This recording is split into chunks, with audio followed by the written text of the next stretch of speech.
Hola a tothom. Bé, gràcies. Gràcies per haver vingut una altra vegada aquí i a la darrera de les conferències que feien enguany. I com cada vegada hem repetit, donarem el protagonisme als joves, que són els que han intentat preparar una mica tot el que són aquestes xerrades que hem fet enguany. Comencem.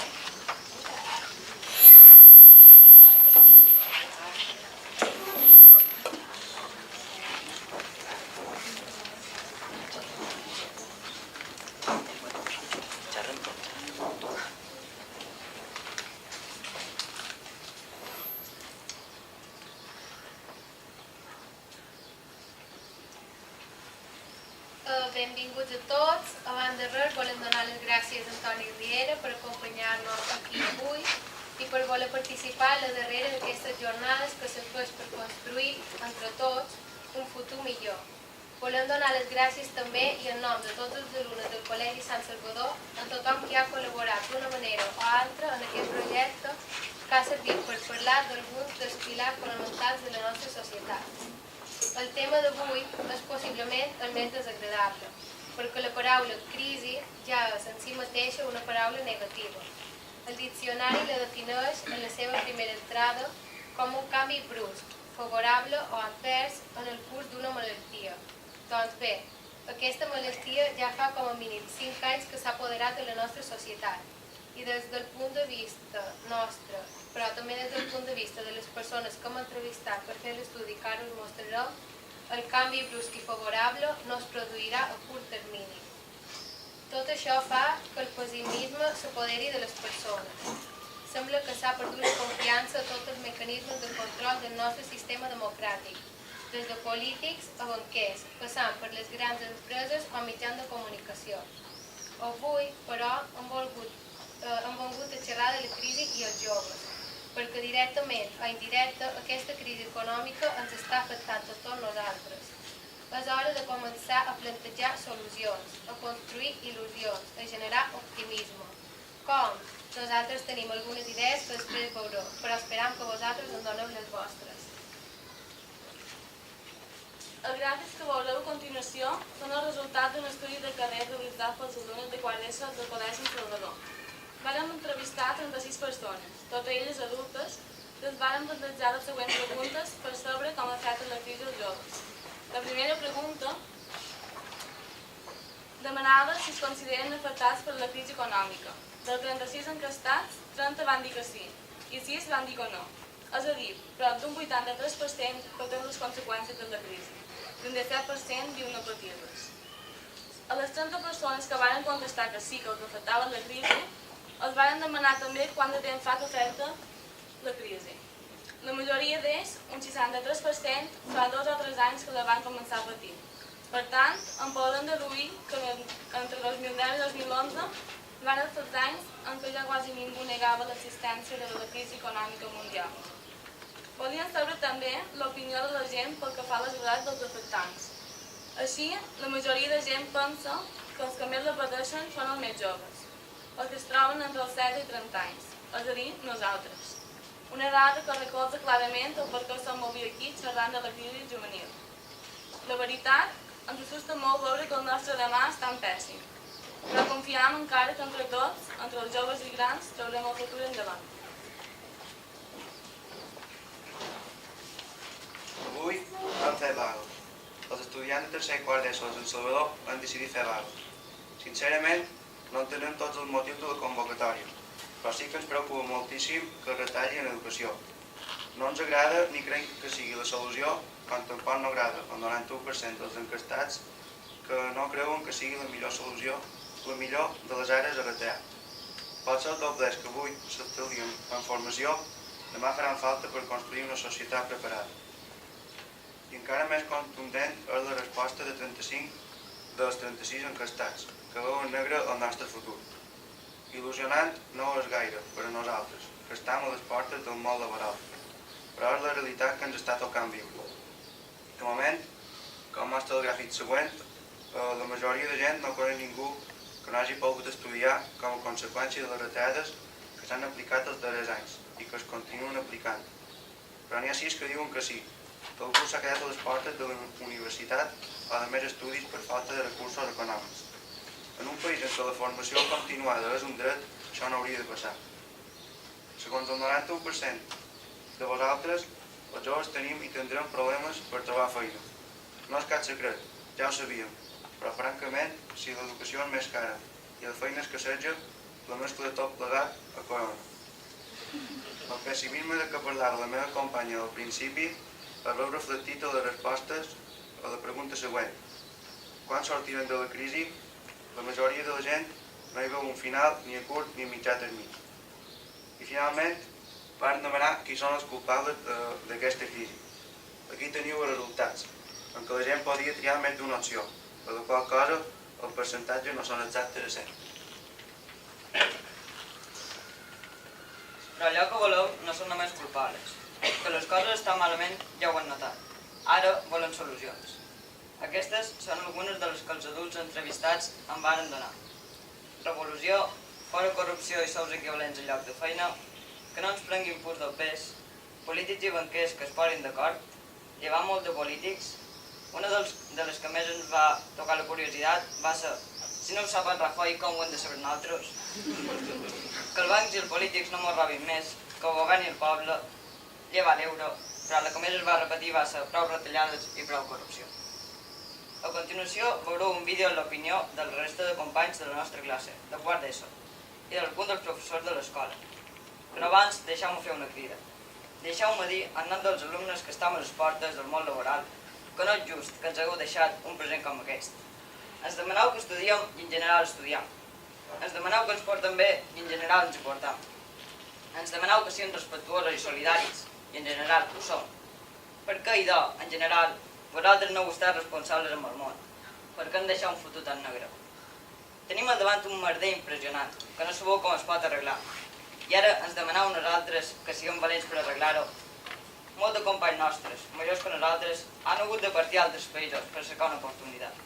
Quin país estem construint? Aquí ens teniu, construït al vostre costat el nostre futur. Ens hi posem tots junts i des de ja de veres ens demaneu responsabilitat d'aquí uns anys. Sort i moltes gràcies.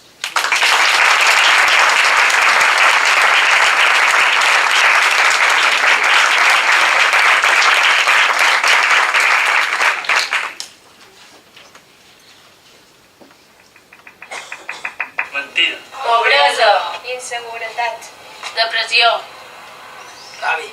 Dobbes. Egoista. Corrupció. Poca vergonya. Lladres. Presó. Engany.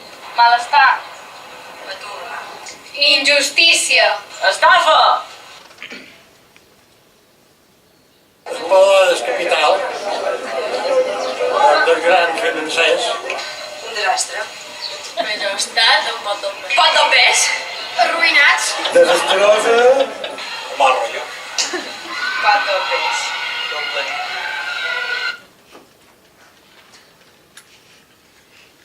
Això no afecta. Que abans tenia més dobbers en família i podia fer més compres de més coses i així. I ara, com que la crisi es van donar dobbers, ara ja no poden comprar detalls per a les famílies. Jo personalment sí, els meus pares també i sí, jo sí.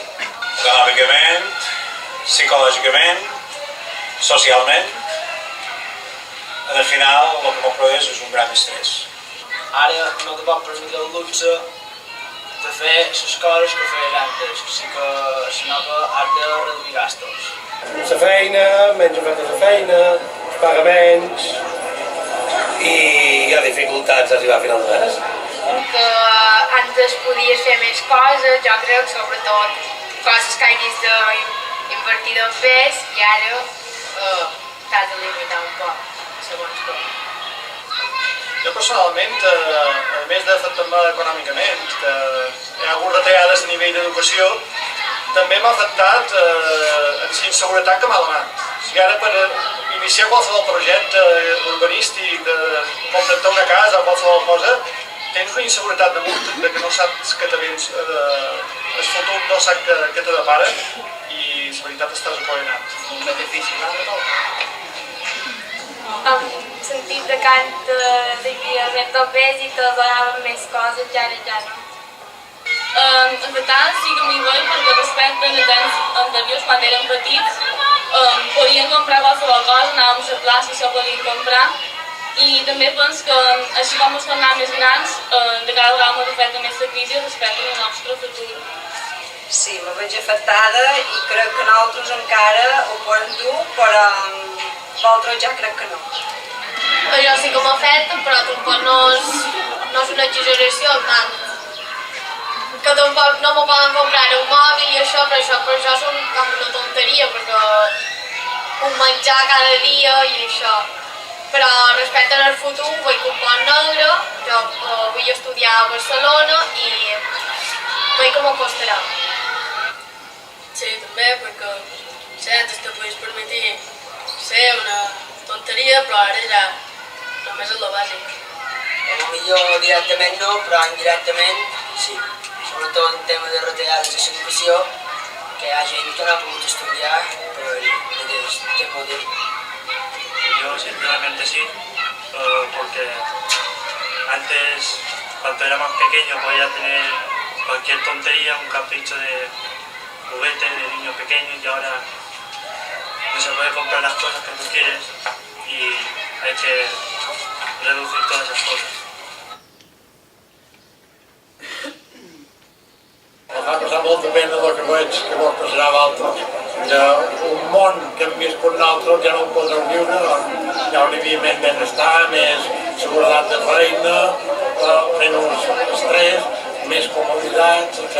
Tot això s'ha mort. Que m'agradaria que se solucionés de vegada per totes i dels joves vos diria que per solucionar i sortir de la crisi l'única solució que és no esperar trobar feina, sinó que vosaltres mateixos creeu la feina i que dins la vostra feina sigueu els millors. Els joves, evidentment, sobretot trobar feina, les oportunitats i la remuneració. Que ho teniu un poc cru, si seguim així.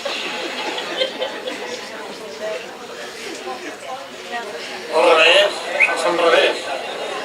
Tal menys l'educació hi ha, la crisi serà més forta.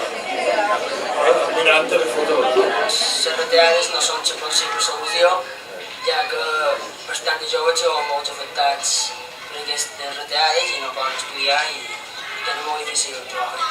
Jo trobo que no hauríem de fer tantes retallades a l'educació i a la sanitat, per lo que trobo que ens traurà la crisi una educació molt bona. Las retallades es lo que se tendría que cambiar, sobre todo, porque nos afectan sobre todo más a los jóvenes que queremos estudiar y que cuando damos dinero a Madrid, que nos devuelvan el dinero que nos toca. No, evidentment no. L'única manera de poder sortir seria... Home, l'educació és una de les primeres coses a reforçar aquesta crisi.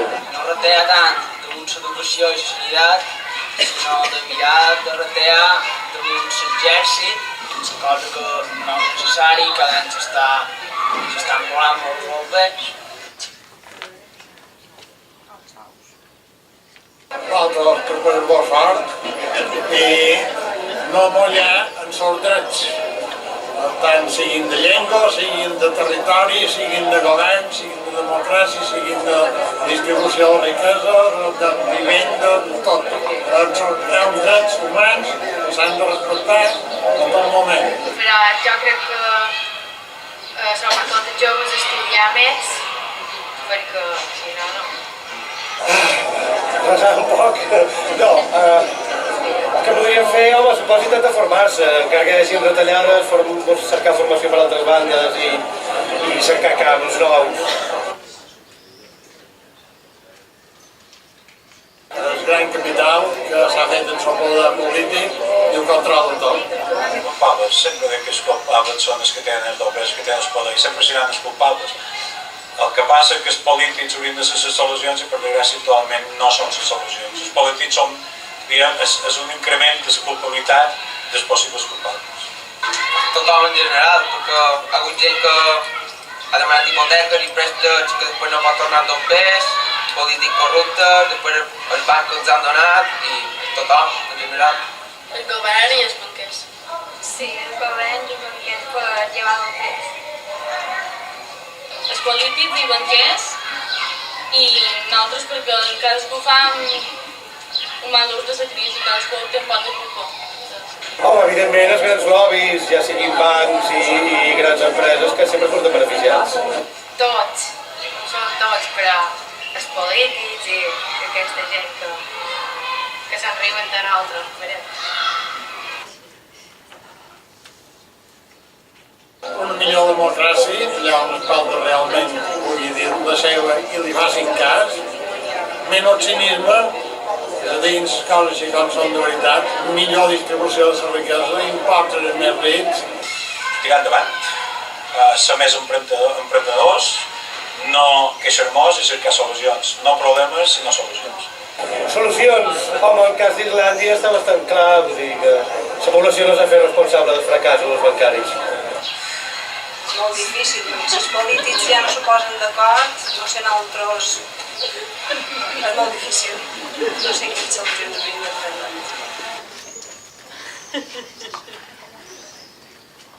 Democràcia real. Revolució. Canvi. Justícia. Seguretat. Joventut. Treball. Esforç. Llibertat. Aixeca't i lluita. Viva el canvi!